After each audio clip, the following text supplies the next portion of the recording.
هر هغه انسان چې هغه بد اخلاقه وي متکبر وي دا چېرته دیوبندي نشي کېدلی.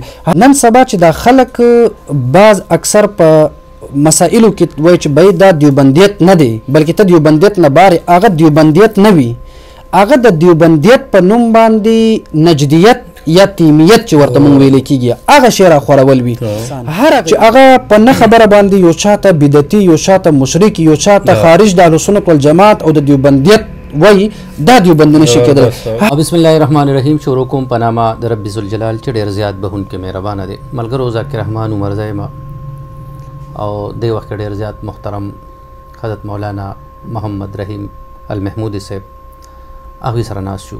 قدرمنو علماء کرام دا زمونږ د سر تاجونه دي. د دې معاشرې که موږ وګورو مهذبه کردار موږ وګورو نو دا د علماء کرام دي. بیا په مختلف علماء کرام که تاسو وګورئ مختلف نظریې والا دي مختلف ټول زمونږ دپاره قابل قدر دي. خو دلته که موږ وګورو زموږ په معاشره کې نفرتونه هم ډېر زیات پیلاویږي او علماء کرامو د خولې نه اوتې خبره هغه اثر په دې معاشره کې ډېره لري. که موږ خبره وکړو به دومره نه لري خو چې کم عالم د خولې نه خبره وځي نو هغه اثر لري او په معاشره کې زر خورېږي. قدرمنو څه مختلف سوالات خبرې اترې د نن د نشست حصه ده زمونږه. زه ټول نه مخکې مولانا محمد رحیم المحمودي صاحب تاسو ته پروګرام کې هرکلی وایو.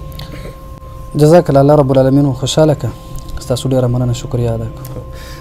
مولانا صاحب زما سوال چې کوم دی هغه د نن سبا چې کوم مبادیات کیږي مناظرې کیږي د دغې په هکله دی. اول خو ټول نه مخکې راته ووایه چې مناظره وایي څه ته؟ بسم الله الرحمن الرحیم.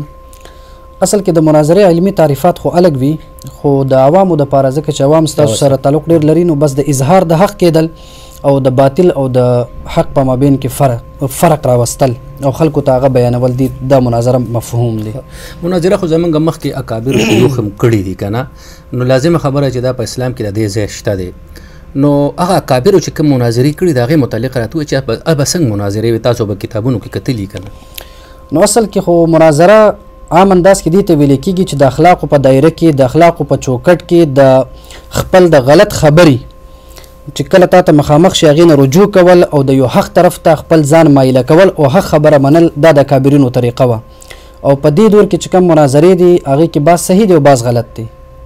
ښه جي دا راته ووایه مولانا صاحب چې دا نن سبا دور مناظرې خبره تاسو وکړه نو دا راته ووایه چې دا علمي مناظره څه ته وایي او د عام چې کوم یو بل ته رد بد ویل دغې مناظرو کې دا څه ته وایي؟ اصل کې علمي مناظره دې ته ویلی کېږي چې د دلایلو په بنیاد باندې دوه علماء کرام یو بل سره کینی او مکالمه وکړي او بیا د کم یو عالم دلیل کمزور وي یا هغه په دلیل باندې خطا وي یا هغې سره دلیل نه وي نو د هغه عالم خبره منل د کم عالم سره چې دلیل وي یا ورسره کتابونو حواله جات وي نو دې ته علمي مناظره او مکالمه ویلی کېږي او دا په اسلام کې ډېر زیات بهترین طریقه ده بلکې په معاشره کې دې سره دغه اسلام هغه حقیقي منظر هغه د خلکو ته مخامخ کېدی شي. دویم د دې دور کم مجادلې چې دي نو د دې اسلام کې هیڅ حیثیت او هیڅ قسمه جواز دا په اسلام کې نه لري. یو بل ته بد رد ویل یو بل سره بغض او حسد کول. امام غزالی رحمه الله ډېر لوی عالم تیر شوی دی. امام غزالی رحمه الله په خپل رسائل مجموعه رسائل کې ذکر کوي چې هر هغه مناظره چې هغې کې ریاکاري وي تکبر پکې وي یا دغه شان په دغه مناظره کې د خصم مطلب خپل مخالف تذلیل یا توهین کول وي یا هغې ته بد رد ویل وي یا هغې سپکوالی وي یا د حق خبره اورېدو نه پس په دې باندې عمل نه کول وي دغه مناظره په اسلام کې چورلټ ناجایز او حرام دی. او دغه خبره امام ابن عابدین الشامی رحمه الله الحنفي هغه هم ذکر کوي چې باید په مناظره کې ریاکاري نه کار اخیستل تکبر او غرور نه کار اخیستل او بس داسې یو ځان داسې یو شخصیت جوړول چې باید زما دا خبره د کاڼي کرخه ده که زما مخې ته د قرآن خبره هم راشي زه نه منم دا اسلام کې بالکل ناجایز او حرام ده اگر که په دې دور کې بعض خلک په دې کې مبتلا دي نو دا په اسلام کې هیڅ حیثیت نه لري. بالکل مولانا صاحب زه هم دغه خبره کوم. قدرمنو بعضې خلک ما سره په دې باندې اختلاف ساتي. زه تاسو ته دا خبره کوم د مناظرو خلاف زه نه یم. زه د علمي مناظرو حمایت کوم خو چې کوم د اوسنۍ مناظرې دي او پرایمري سکولونه یې جوړ کړي دي او وروره څوک د اسلام نه بار کوه څوک را دننه کوه په دې راته ووایه چې دا نن سبا خو ته پرایمري سکول جوړ دی د مناظرو نه د پیسو د ګټلو یو غټه ذریعه جوړه شوې ده شهرت حاصلولو دپاره پته نه لګي څه لوبې نه کېږي. څه ویل غواړئ؟ اصل کې هر یو عالم چې وي او په قرآن پوهه وي نو هغه په دې باندې پوهیږي چې د دین اسلام د خپل دنیا معیشت دپاره استعمالول دا په اسلام او په دین کې هم ناجایز ده، بلکې دغه شان د انسان په دنیا او آخرت کې به ذلیله وي. اگر که ظاهره باندې هغه ډېر زیات یو لوی شخصیت ولې نه وي، اگر په ظاهره باندې ډېر عزتمن ولې نه وي، خو د دې انتها چې کوم دی په دنیا کې او په آخرت کې ابتدا، نو دا به ذلت او په رسوایی او په بدنامي کې به وي. هر هغه انسان چې هغه د دین د خپل خېټې سبب ګرځولي دا به خامخا ذلیله کیږي. دویمه خبره دا ده چې په معاشره کې دا خبره هم ډېر زیات عام دی چې بای که زما خبرې ته مخالفت وکړي بس ته بیا نه دیوبندي نه حنفي نه مسلماني، دا په اسلام او په دین کې نشته. دا په زمونږ د اکابرینو په دغه کتابونو کې دا هیڅ چرته هم نه ملاویږي. زمونږ اکابرینو کې خصوصا قاری طیب رحمه الله یا دغه شانتي شان ورشا کشمیری رحمه الله، اشرف علي تھانوي رحمه الله، هغه د دې نظریې مالکان نو، بلکې زمونږ اکابرین حتی زمونږ د ټول اکابرینو منبع بنیاد امام ابو حنیفه رحمه الله، هغې به خپل شاګردانو سره مکالمې کول، مناظرې کول شپږ میاشتې پورې، او بیا چې کم خبرې کې امام صاحب دلیل کمزور یا هغه په یو مسله کې خطا شوی د خپل خبره به پرېښوستل او بیا به د امام محمد رحمه الله قول ته رجوع کول. نو داسې نه ده کړې چې بای امام محمد صاحب ته خو زما شاګرد دی، تا زما د خبرې خلاف وکړله، اوس ته نه په زه ته حنفیت خو زما دی، که امام ابو حنیفه صاحب د حنفیت بنیاد دی، هغه داسې نه ده کړې چې امام محمد صاحب ته زما د خبرې خلاف فتوا ورکړې ده نو ته اوس حنفي نه یې، ته بلکې دینه خارجي، داسې نه ده، بلکې هغې به خپل شاګردانو سره لفظیي به یې کوله او دا به یې ورته هغې د قول ته به یې رجوع کوله. نو نن سبا د فقه حنفي تاسو ګورئ اکثر اقوال د امام ابو حنیفه رحمه الله په ځای باندې د امام محمد صاحب په اقوال باندې فتوا ده. وجه څه د امام ابو حنیفه صاحب کې د علم د هغه مشروالي هغه ماده موجود و، د خپل کشرانو صحیح خبره راغستل او خپل خطا نه رجوع کول، دا د مشرانو کردارو. نو هغې چرته خپل دغه کشرانو ته چرته هم حوصله شکني نه ده کړې او دغه شان د خپل غلط خبره خطا خبره باندې چرته هم داسې ډډ کر ودرېدلې نه ده. بالکل مولانا صاحب ستاسو خبرو سره زه اتفاق ځکه لرم چې بعضې که خلک تاسو ګورئ په دې معاشره کې نفرت خورئ. ما ته خلک ډېر وایي چې ته نفرت خورئ، زه نفرت نه خورم، زه ځان پوهیوم چې مناظره وایسته او د نن سبا مناظره چې کوم د پرایمري سکول دی نو دا څه ته وایي، زه په دې باندې ځان پوهیوم او هغه د عالم نه هم تپوس کوم، د مفتي نه هم تپوس کوم، په دې که څوک خفه کېږي نو ځان له د علاج وکړي. نمبر 1. دویمه خبره دا ده چې مناظرې چې کله ستا سره علم نی نو ته به کنځلې کې، کله چې دلایل تا سره نی نو ته به کنځلې کې، نو چې دلایل تا سره نی او تا سره علم نی نو ته بیا مناظرې مه کوه. علمي مناظره چې کې نو زده که د مفتی اعظم خیبر پښتونخوا صاحبزاده پیر مفتی ګوهرعلي شاه صاحب شاګردي وکړې راشه نو علمي مناظره به جې تاسو زده کې. ګینې صرف کنځلې به کوې په دې مناظرې نه کېږي او د اسلام نه به خلک بار کوې او څوک پرادن نه کوي.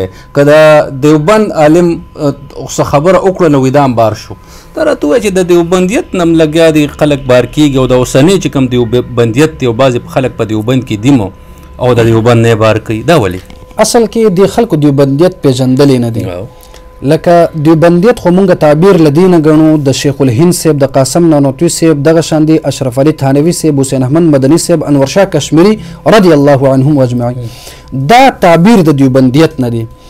نن سبا چې دا خلک بعض اکثر په مسائلو کې وایي چې بای دا دیوبندیت نه دی بلکې ته دیوبندیت نه بارې، هغه دیوبندیت نه وي، هغه د دیوبندیت په نوم باندې نجدیت یا تیمیت چې ورته مونږ ویلی کېږي هغه شی راخورول وي.